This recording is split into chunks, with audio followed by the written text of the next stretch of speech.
에어컨의 이 버튼 누르면 24시간 틀어도 전기 요금이 확 줄어듭니다. 이게 가능한 일이라고요? 네, 가능합니다. 안녕하세요. 저는 삼성 LG부터 중소기업 제품까지 30년째 에어컨 설치만 해온 박성호 기사입니다. 그동안 수천 집을 다녔습니다. 그런데 거의 대부분이 에어컨을 잘못 쓰고 계시더라고요. 같은 모델, 같은 평수인데도 어떤 집은 전기세가 29,000원, 옆집은 12만원. 저는 이 차이를 만드는 방법을 정확히 알고 있습니다. 제가 알려드린 대로만 쓰신 분들은 전기세가 절반 이상 뚝 떨어졌습니다. 켜는 순간 손해보는 게 아니라 틀수록 아끼는 방법이 따로 있습니다. 그걸 모르고 지금까지 매달 5만원, 10만원씩 날리고 계셨습니다. 이 영상 끝까지 보시면 전기세는 확 줄고 집안은 냉장고처럼 시원해집니다. 심지어 정부 지원금으로 최대 70만원까지 받는 법까지 알게 됩니다. 전기세가 무서워 에어컨 못 켜고 더운 밤 뒤척이는 날들 이제 그만 참으세요. 더 이상 매달 손해보면서 여름을 보내지 마시고 지금 바로 구독과 좋아요 눌러주세요. 더위 먹고 쓰러지지 않도록 이 영상은 꼭 지인들에게도 공유해 주세요. 당신도 가족도 시원한 여름을 보낼 수 있습니다. 제가 청주 율량동에 있는 한 아파트에 에어컨을 점검하러 간 날이었습니다. 할머님이 혼자 사시는 20평대 아파트였죠. 에어컨은 최신 인버터형인데도 한 달 전기요금이 13만원 넘게 나왔다는 거예요. 제가 바로 실내 온도랑 사용 패턴부터 확인해 봤죠. 그런데 이게 문제였어요. 할머님이 마트 가시거나 외출하실 때마다 에어컨을 꼭 껐다가 돌아오면 다시 켜고 자기 전에도 꼭 꺼두셨다는 겁니다. 아이고, 전기요금 무서워서 못 틀겠어요. 이렇게 말씀하시더라고요. 그런데 여러분, 이게 오히려 전기를 더 많이 잡아먹는 습관입니다. 에어컨은 처음 켤 때 전기를 가장 많이 씁니다. 특히 실내 온도가 많이 올라간 상태에서 다시 키면 실외기가 최대 출력으로 돌아가면서 순식간에 전력을 3배 이상 잡아먹습니다. 제가 이렇게 설명드렸더니 할머님도 깜짝 놀라셨어요. 아니, 그럼 계속 켜놓는 게 나아요? 하시길래 제가 딱 이렇게 말씀드렸습니다. 90분 이하 외출이면 그냥 켜두세요. 그게 더 아낍니다. 실제로 에어컨은 온도를 유지하는 동안은 실외기가 살짝만 돌기 때문에 짧은 외출에 껐다 켰다 하는 게 오히려 전기세를 확 올리는 겁니다. 마치 차를 시동 걸 때 연료가 확 드는 거랑 똑같은 원리죠. 그 이후로 할머님은 사용 습관을 바꾸셨어요. 마트 잠깐 가실 때는 에어컨을 그냥 켜두고 나가신 거죠. 그랬더니 다음 달 전기세가 7만원 넘게 줄었습니다. 정확히는 13만원에서 52,000원으로 깜짝 놀라시더라고요. 이건 단지 한 분의 얘기가 아닙니다. 제가 전국 수백 집에서 본 공통된 실수예요. 에어컨은 얼마나 오래 틀었느냐보다 어떻게 틀었느냐가 전기세를 결정합니다. 특히 1시간 이내의 외출에는 꺼두는 게 전략이 아니라 낭비입니다. 그리고 자는 동안 꺼놓는 것도 마찬가지예요. 새벽에 실내가 후끈해지면 다시 켜게 되고 그때 또 전기 확 들어가요. 여러분, 이제 무조건 끄는 습관은 버리셔야 합니다. 아끼려고 껐다 켰다 하는 그 습관이 오히려 전기세를 2배로 만드는 주범입니다. 오늘부터는 외출이 짧을 땐 그냥 켜두세요. 그게 진짜 전략입니다. 고객님들이 에어컨을 잘못 쓰시는 두 번째 실수, 바로 제습 모드에 대한 오해입니다. 제습은 바람도 약하고 조용하니까 전기 덜 먹는 거 아니에요? 정말 많은 분들이 이렇게 물어보십니다. 그런데 이게 완전히 틀린 말은 아니지만 실제로는 절반만 맞는 이야기입니다. 제습 모드는 겉보기엔 조용하고 바람도 약해서 덜 돌아가는 것처럼 보이지만 실외기는 냉방 모드만큼 똑같이 돌아갑니다. 왜냐고요? 습기를 제거하려면 결국 공기를 식혀야 하거든요. 그래서 실외기는 계속 작동하고 전력 소모는 냉방과 비슷하거나 더 클 수도 있습니다. 즉, 제습 모드는 체감상 조용할 뿐 전략 모드는 절대 아닙니다. 전기세 아끼려고 무조건 제습만 돌리면 오히려 전기세가 더 나올 수 있어요. 그럼 제습은 언제 써야 할까요? 비 오는 날, 장마철, 눅눅하고 찝찝한 날에 쓰는 게 가장 좋습니다. 이럴 땐 온도를 낮추는 것보다 습도를 낮추는 게 더 쾌적하거든요. 여기서 잠깐 제습을 제대로 쓰고 싶으시다면 꼭 귀 기울여 들으셔야 합니다. 이건 제가 30년 동안 수백 명 고객 댁에서 직접 써먹은 진짜 꿀팁입니다. 제습은요, 처음부터 돌리면 안 됩니다. 먼저 냉방으로 한두 시간 방을 시원하게 식혀주세요. 그 다음에 제습으로 바꾸면 냉기는 그대로 유지되면서 습기만 싹 날아갑니다. 이러면 방이 더 쾌적해지고 몸에 붙던 끈적함도 사라집니다. 요약하자면 냉방은 온도를 낮추는 기능, 제습은 습도를 낮추는 기능. 둘의 역할이 다른 만큼 상황에 맞게 순서대로 써야 전기세도 줄이고 집도 시원하고 뽀송하게 유지할 수 있습니다. 이것만 기억하시면 됩니다. 처음엔 냉방, 유지할 땐 제습. 이 순서만 지켜도 한여름 집안이 에어컨 냉장고처럼 바뀝니다. 이건 정말 많은 분들이 간과하는 부분입니다. 에어컨 바람 방향이 전기세를 좌우한다는 거 알고 계셨나요? 에어컨은 사람을 향해 직접 바람을 쏘는 기계가 아닙니다. 공기를 순환시켜서 전체 실내 온도를 낮추는 기계입니다. 그런데 대부분은 시원함을 빨리 느끼고 싶어서 바람을 바닥이나 사람 쪽으로 향하게 틀어놓습니다. 문제는 여기서 시작됩니다. 찬 공기는 원래 아래로 가라앉고 더운 공기는 위로 올라갑니다.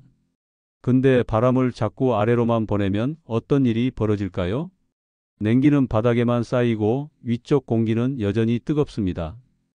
에어컨은 센서로 방 안 온도를 체크하는데 위가 더우니까 아직 시원하지 않다고 판단해서 실외기를 계속 돌립니다. 그 결과 전기세는 올라가고 방은 미묘하게 불쾌한 상태가 됩니다. 해결 방법은 간단합니다. 바람을 위로 보내세요. 천장 쪽으로 부드럽게 퍼진 냉기가 아래로 자연스럽게 내려오면서 방 전체를 골고루 시원하게 만듭니다. 이렇게 해야 에어컨이 설정 온도에 빨리 도달하고 실외기가 쉬게 되니까 전기도 절약됩니다.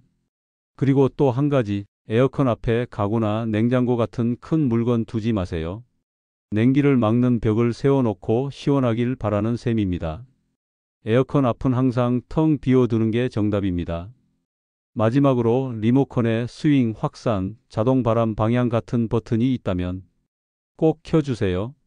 냉기가 골고루 퍼지는 속도가 달라집니다.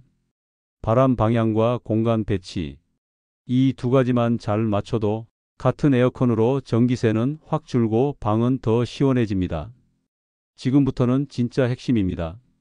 앞에서 말씀드린 내용이 전기세 전략의 기본이라면 지금부터가 전기세를 반값으로 줄이는 비밀 열쇠입니다. 바로 리모컨 속에 숨어있는 마법의 버튼, 오토, AI, 에코, 스마트 절전 모드 같은 기능입니다. 이 버튼 쓰시는 분 거의 없습니다. 10분 중 9분은 이 기능이 뭔지도 모르고 그냥 일반 모드만 쓰세요. 그래서 저는 이걸 숨은 보물이라고 부릅니다. 일반 모드로 에어컨을 켜면 어떻게 될까요? 26도 설정해 놔도 실외기가 최대 출력으로 계속 돕니다. 이미 시원해졌는데도 멈추지 않고 계속 전기 소모를 해요. 이게 바로 돈이 줄줄 새는 구조입니다. 그런데 오토 모드를 누르면 완전히 달라집니다. 설정 온도에 도달하면 에어컨이 스스로 판단해서 실외기를 최소한으로 돌립니다. 즉, 시원함은 그대로 느끼면서도 기계는 한숨 쉬듯 천천히 움직이는 겁니다. 이게 바로 전기세를 확 줄여주는 비밀입니다. AI나 스마트 모드도 비슷합니다. 요즘 에어컨은 사람이 몇 명 있는지, 방이 얼마나 덥고 습한지도 스스로 계산해요. 그 데이터를 바탕으로 가장 효율적인 방식으로 작동합니다. 실제로 제가 이 모드만 제대로 설정해 드렸더니 한 달 전기세가 93,000원에서 57,000원으로 줄었습니다. 에어컨은 그대로인데 버튼 하나만 달랐습니다. 그렇다면 어떻게 찾을까요? 리모컨의 오토, AI, 에코, 절전, 스마트 같은 글자가 있는지 보세요. 없다면 모두 버튼을 여러 번 눌러보세요. 화면에 작은 표시라도 뜨면 그게 그 기능입니다. 2010년 이후에 나온 에어컨이면 거의 다 이 기능이 들어 있습니다. 꼭 비싼 최신 제품이 아니어도 됩니다. 이건 전략이 아니라 똑똑한 사용법입니다. 이 버튼 하나만 제대로 써도 에어컨을 24시간 켜놔도 전기세가 예전보다 훨씬 적게 나옵니다. 지금 리모컨부터 확인해 보세요. 당신이 찾지 않았던 그 버튼이 매달 전기세를 절반으로 줄여줄 수 있습니다. 에어컨은 하루 종일 틀었는데도 방이 이상하게 안 시원한 날 분명 있으셨을 겁니다. 그럴 땐 에어컨 탓만 하지 마시고 창문을 먼저 한번 보세요. 제가 수없이 많은 집을 다녀봤지만 가장 간과하는 전기세 주범이 바로 햇빛입니다. 특히 남향 창문이나 베란다 큰 유리창 있는 집은 햇빛이 들어오는 양이 많아서 실내 온도가 계속 올라가게 돼요. 한낮에 잠깐이라도 햇볕이 방 안으로 쏟아지면 바닥, 벽, 가구가 달궈지고 그 열이 저녁까지 빠지지 않거든요. 결국 에어컨은 열기를 이기려고 계속 실외기를 돌리고 전기세는 그만큼 올라가는 겁니다. 커튼을 낮 시간에는 꼭 닫아주세요. 특히 오후 2시부터 5시 사이 햇볕이 가장 강할 때만이라도 가려주시면 큰 도움이 됩니다. 만약 커튼이 얇거나 햇빛이 많이 들어온다면 기존 커튼 뒤에 암막 커튼 한 장만 덧대도 효과가 좋습니다. 창문에 붙이는 열차단 필름도 요즘은 쉽게 붙일 수 있어요.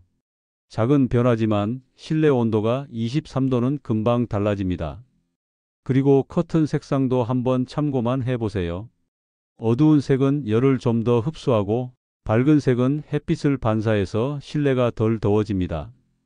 이미 달아놓은 커튼이라면 무리하게 바꿀 필요는 없지만 앞으로 새로 고르실 땐 밝은 톤을 한번 고려해 보시면 좋습니다. 마지막으로 선풍기 위치도 중요합니다. 창문 쪽에 두면 더운 바람을 방 안으로 밀어넣는 셈이니 창문 반대편에서 바깥쪽으로 바람을 내보내는 방향으로 바꿔주세요. 이처럼 햇빛만 잘 막아줘도 에어컨은 훨씬 덜 힘들게 돌아가고 전기세도 눈에 띄게 줄어듭니다. 그리고 여기서 한 가지 더. 에어컨을 켰는데 바람이 약하고 뭔가 퀴퀴한 냄새도 나는 것 같고 전기세도 자꾸 오르고 있다면 제일 먼저 필터부터 확인해 보셔야 합니다. 제가 현장에서 본 바로는요. 전기세가 갑자기 늘었다는 집들 거의 대부분이 필터 청소를 안 하고 계셨습니다. 한 번은 청주 복명동에 사는 60대 부부 댁에서 에어컨을 점검하다가 깜짝 놀랐습니다. 필터가 먼지로 완전히 막혀 있었거든요. 하얀색이어야 할 필터가 까맣게 변해 있었고 그 집은 3년 동안 한 번도 필터를 청소한 적이 없었다고 했습니다.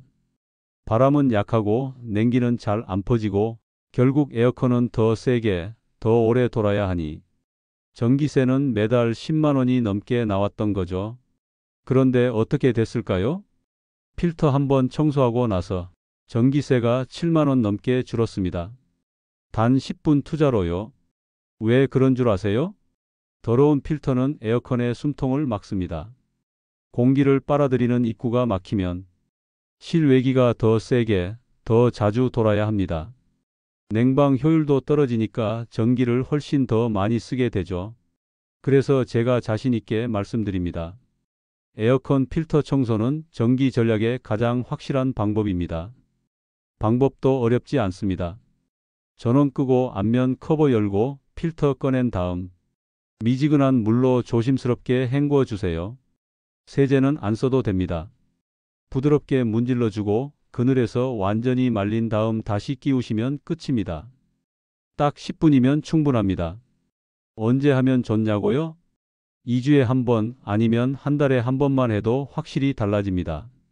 스마트폰에 알람 걸어 두셔도 좋고 첫째 주, 셋째 주처럼 정해서 루틴처럼 하셔도 금방 익숙해지실 겁니다.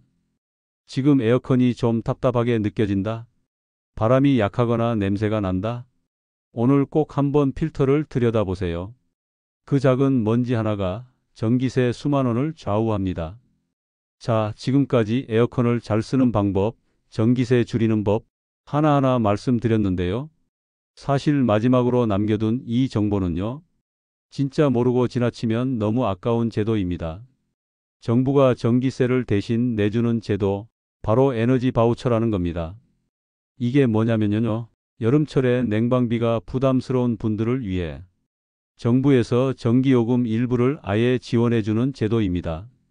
실제로 지원받으신 분들 중에는 최대 70만 원까지 혜택 본 분도 계십니다. 그런데 말이죠. 이걸 몰라서 신청도 못하고 그냥 지나치는 분들이 너무 많습니다. 작년에도 수십만 명이 혜택 대상이었는데 그냥 모르고 넘겼어요. 얼마나 아까운 일이에요? 지원 대상은 생각보다 넓습니다. 기초생활수급자, 차상위계층, 그리고 세대 안에 65세 이상 어르신이나 6세 미만 아이, 임산부, 장애인, 희귀질환자, 한부모 가정. 이런 조건 중 하나라도 있으면 신청이 가능할 수 있어요. 나는 해당 안 될 것 같은데 하시는 분들 계시죠? 주민센터에 전화 한 통만 해보세요. 의외로 대상에 포함되는 경우가 많습니다. 신청 방법도 어렵지 않습니다. 신분증하고 주민등록 등본만 들고 거주지 동네 주민센터 가시면 직원분이 친절하게 도와주십니다. 신청서 쓰는데 3분도 안 걸립니다. 그리고 이 에너지 바우처는 전기요금 고지서에서 자동으로 차감되기도 하고 에너지카드라는 형태로 충전돼서 가스나 난방비 쓸 때도 쓸 수 있습니다. 즉, 여름 냉방비뿐 아니라 겨울 난방비까지 한꺼번에 절약할 수 있는 정말 좋은 제도예요. 여러분, 이건 진짜 꿀팁입니다. 지금까지 알려드린 어떤 팁보다 실질적으로 가장 큰 도움이 되는 전략법일 수 있어요. 그러니까 지금 바로 스마트폰으로 에너지 바우처 내 동네 검색해 보시고 혹은 주민센터에 전화해 보세요. 혹시 주변의 조건에 해당될 것 같은 형제, 친구, 지인 있으시면 꼭 알려주세요. 이건 나만 아끼는 게 아니라 함께 알려야 다 같이 여름을 시원하게 보낼 수 있습니다. 지금까지 에어컨을 똑똑하게 쓰는 방법, 전기세를 반으로 줄이는 방법, 그리고 정부에서 지원받는 방법까지 하나하나 함께 알아봤습니다. 사실 이건 제가 30년 넘게 설치기사로 일하면서 현장에서 고객님들께 꼭 드리고 싶었던 이야기들이었습니다. 이 중 하나라도 오늘 실천하신다면 이번 여름은 정말 달라질 겁니다. 에어컨을 켤 때마다 불안했던 마음이 시원함으로 바뀌는 걸 직접 느끼시게 될 겁니다. 그리고 혹시라도 이거 우리 형님도 알아야겠는데 이 영상 친구한테 꼭 보내야겠다. 이런 생각 드셨다면 지금 바로 공유 버튼 눌러주세요. 당신의 영상 한 번 공유가 누군가의 전기세를 지켜줄 수 있습니다. 끝까지 함께 해주셔서 진심으로 감사합니다. 지금 구독과 좋아요도 꼭 눌러주시고 도움 되셨다면 댓글도 달아주세요. 무더운 여름, 시원하고 걱정 없는 하루 되시길 바랍니다.